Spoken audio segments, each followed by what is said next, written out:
Maybe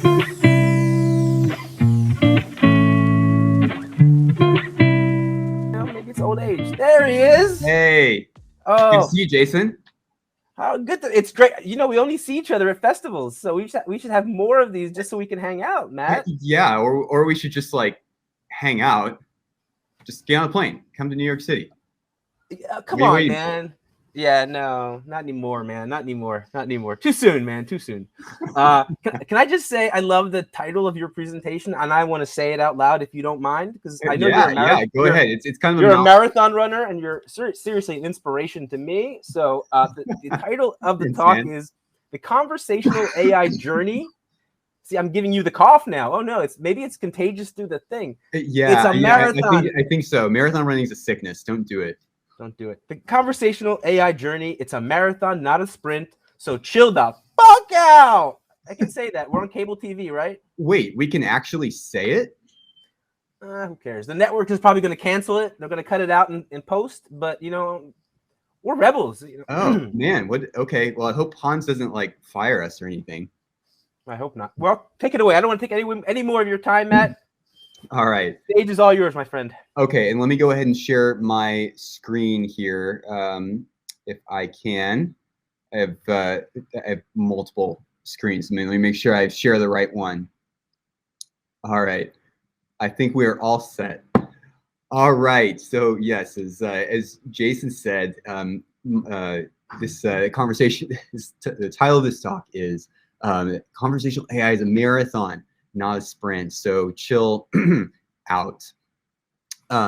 So good morning, good afternoon, or good evening, depending on where in the world you are. As Jason said, my name is Matthew Portillo. I am the conversation design lead here at Amelia, and I'm so excited to be back and speaking at my second Conversation Design Festival. If you're also a second timer, you may have heard my first talk. You probably don't remember it, and that's fine. It was mostly just yeah, it's mostly just SpongeBob gifs and snarky memes about how business leaders should think about conversational AI in their organizations and how they can de-risk their investments in these projects. Today's talk takes a little bit of a different approach. It's targeted more toward those of us who are conversation designers, who are here on the ground running the race, so to speak. We're going to talk about how you, as a practitioner of conversation design, can position your team for success in the long term.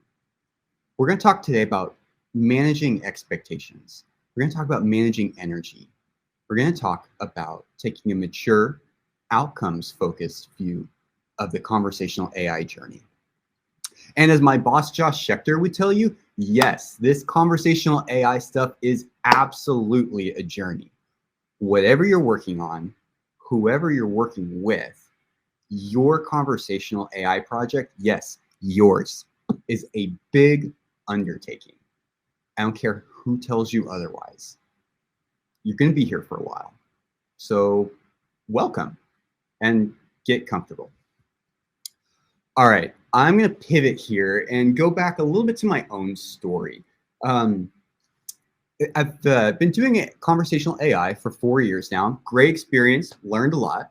But like any balanced professional, I have some hobbies that are unrelated to my work.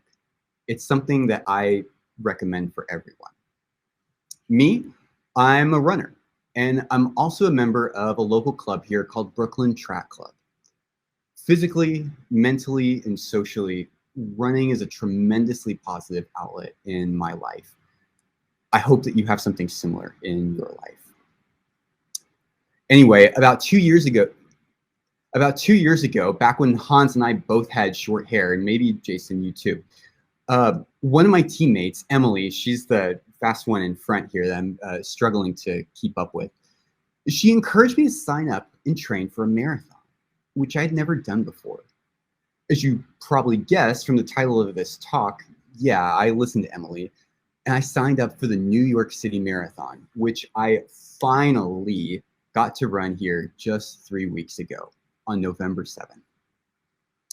Now, you're probably wondering what the hell any of this has to do with the conversational AI.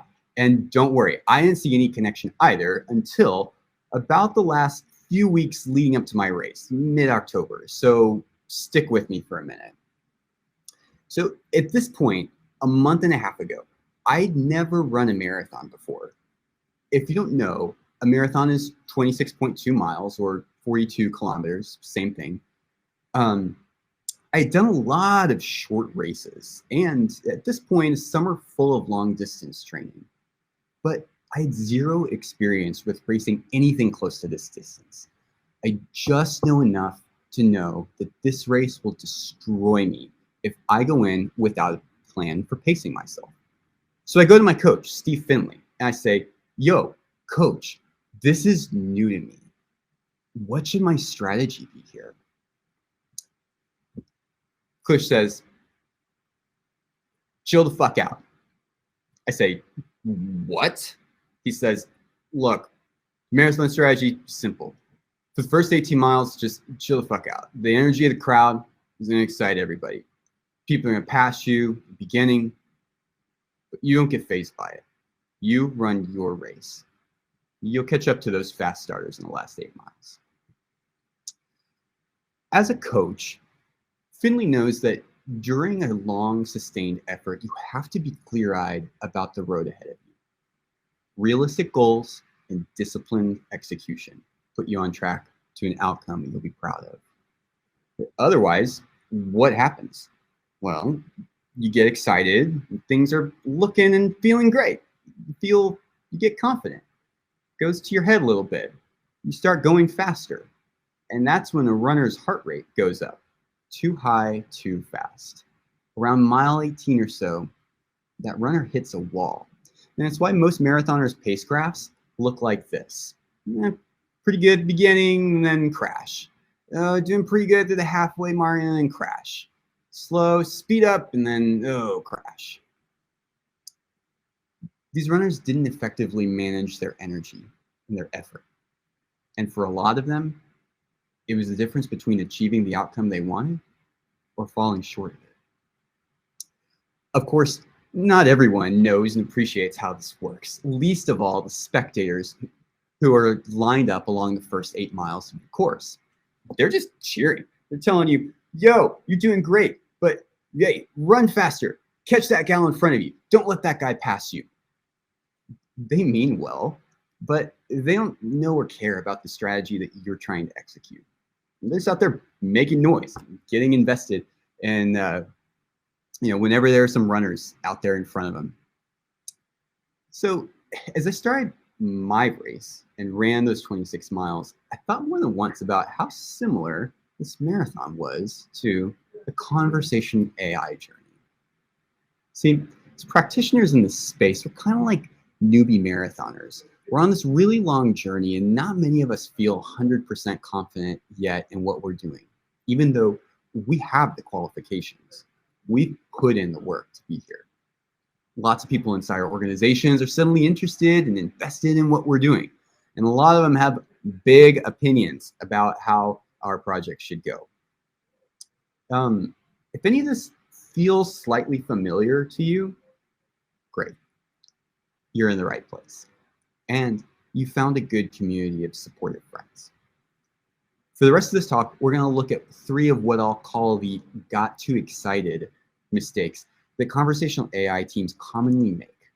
We'll talk about how to take an alternative approach that creates real long-term value instead, so that when you finally get to that finish line, you can look back on a well-spent effort that yielded truly successful results.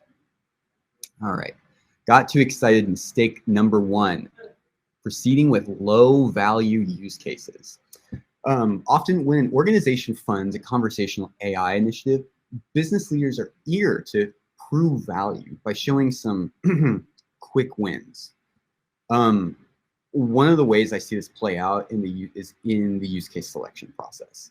Leaders should strive to identify and develop use cases that real humans will actually use cases that are useful and make users' lives easier. And on top of this, these use cases need to have potential to create long-term savings or revenue for a business. But hey, You know what's a lot easier?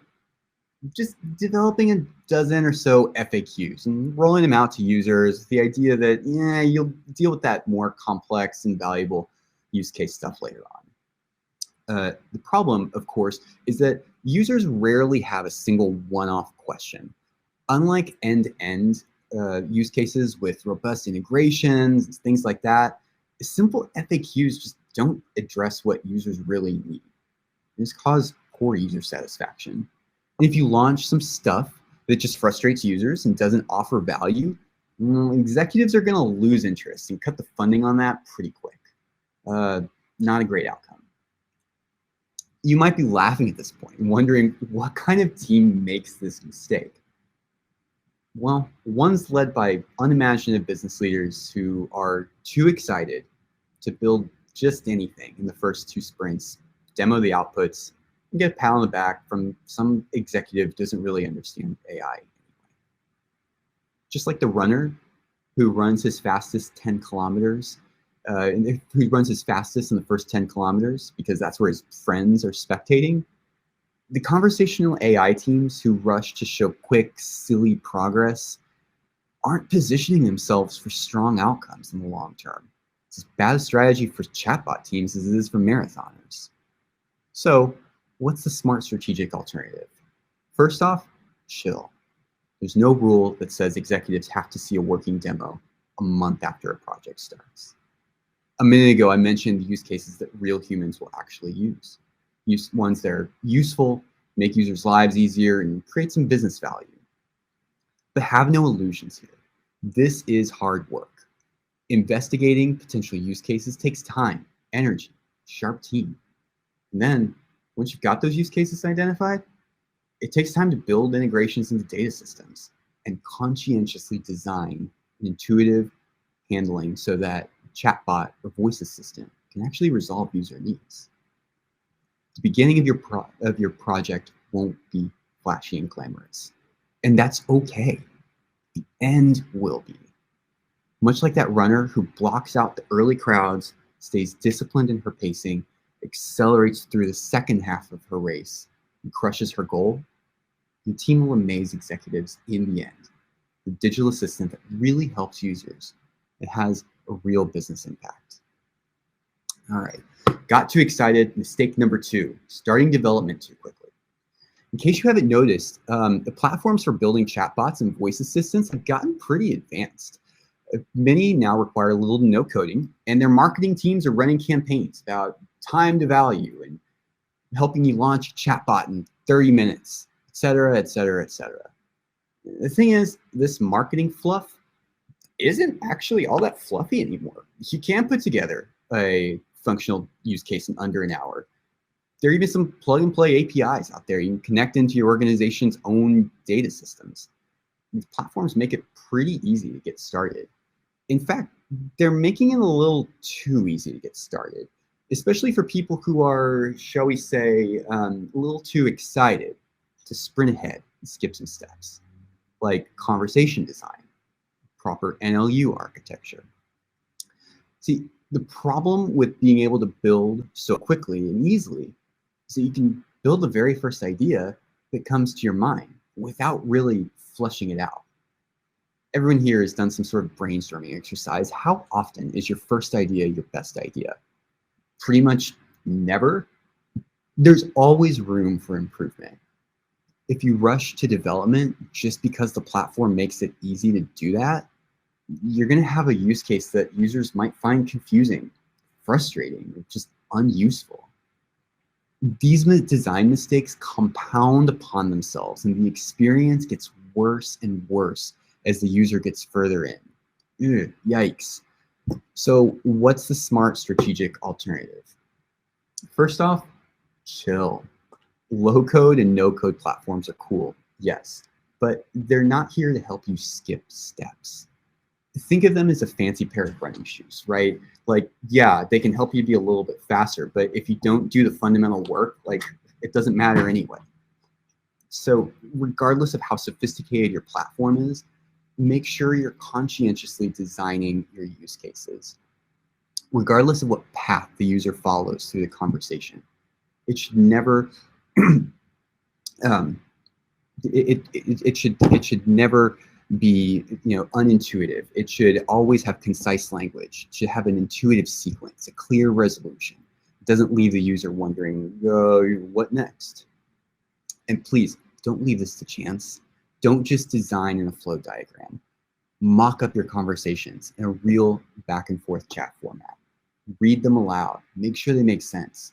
Compare different variations. Do usability testing with a few people from your end user group.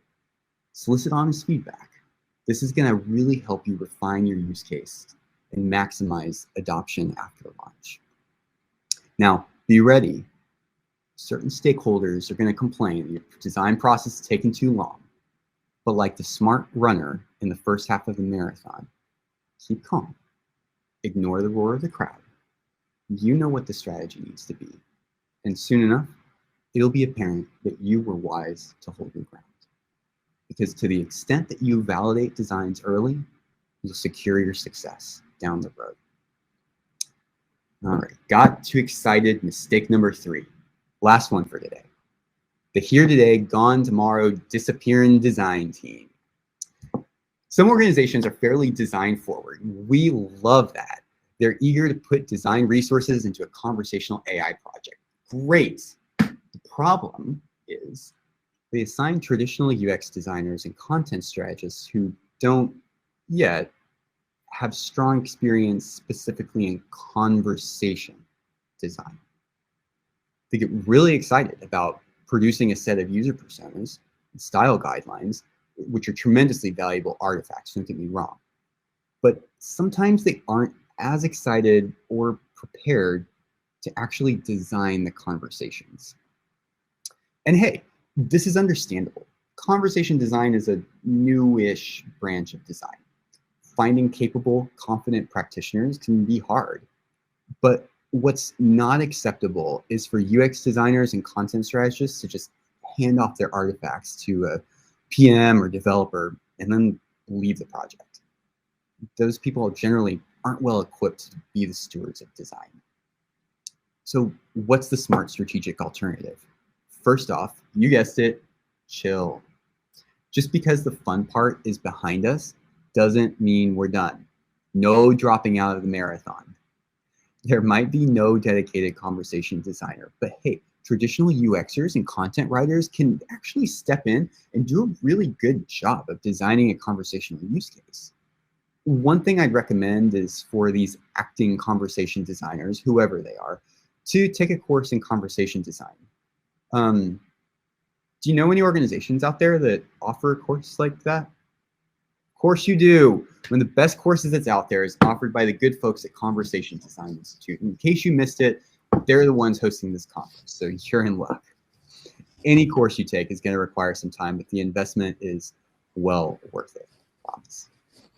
And so as we move on from these tips, I want to be clear about one thing that I'm not saying. I'm not saying that there isn't room for you, your fresh perspective, your enthusiasm, or your passion here in the world of conversational AI. We need it. Coach Finley didn't squash my enthusiasm about running a marathon. In fact, he did the opposite. He told me how to channel it and leverage it at the point when I would need it the most. And for me, it's made all the difference. In case you're wondering, I could have hardly asked for a better first marathon. I managed to chill out for the first 18 miles and just enjoy the amazing energy of New York City. And by sticking to my strategy, managing my own energy well, I had a very exciting finish. The last 5 miles were actually the fastest of my entire race. I was passing people, just like Coach said. And by mile 25, I knew I was on track to hit my goal. And the feeling of accomplishment as I ran that last mile was simply surreal. I crushed it. And 3 weeks later, still riding the high. Now, I know most people here aren't interested in running a marathon. That's okay. But I think that taking a similar approach in your careers and your AI projects is going to lead to similar outcomes and feelings of accomplishment for you. So in closing, I'm here today to encourage you. If you're ready to work hard, learn constantly, think big, do right by the users you're designing for, then there is a place for you in this field. But in your work and in your life, Don't put on your best show for the spectators in the first several miles of your journey, whatever that is for you. Have faith in yourself and in your strategy. Manage your energy and your efforts well. And when it's your time to lead the team, coach them to do the same. There's no limit to what you'll accomplish. Thanks for having me today. If you want to ask me anything about conversation design or about running, just give me a shout on LinkedIn or Twitter. Until then, keep up all your good work. And I guess, Jason, chill the fuck out. Wait, don't go yet. Don't go yet. Okay, Matt, all right. I know time is up, but this has been one of the most fascinating presentations. And first of all, your voice is so radiophonic. It calms me. I was dead inside, and then I came back to life thanks to that very calming voice. Wow, I wish my family could hear that my voice actually calms you. We have one question here that I think is really funny. Should I feel guilty? Should I feel guilty to hear the story about running a marathon while eating chocolate? And I think she speaks for all of us. Alina Block. Hey, if it makes you feel better, I have eaten lots of chocolate along the way. I actually found out this summer in the middle of my marathon training cycle, my doctor informed me that I have high cholesterol, persistently high cholesterol, while I'm training for a marathon. Didn't see that one coming. So yeah, it's tough. We all cheat a little bit, and we do what we can, and so everything in moderation, I'll say. Okay, Matt. Well, I got to kick you off now because we have Elizabeth on here next, and all right. this evening is just getting evening or day or wherever in the world it is. Whatever. Matt, thank you. I love listening to you talk. I learned so much. Keep on running, my friend. Keep on running. Oh, I will. All right, you guys keep it up. Good luck, Elizabeth. Click the leave button and let's add Elizabeth to the chat. Oh, where did you?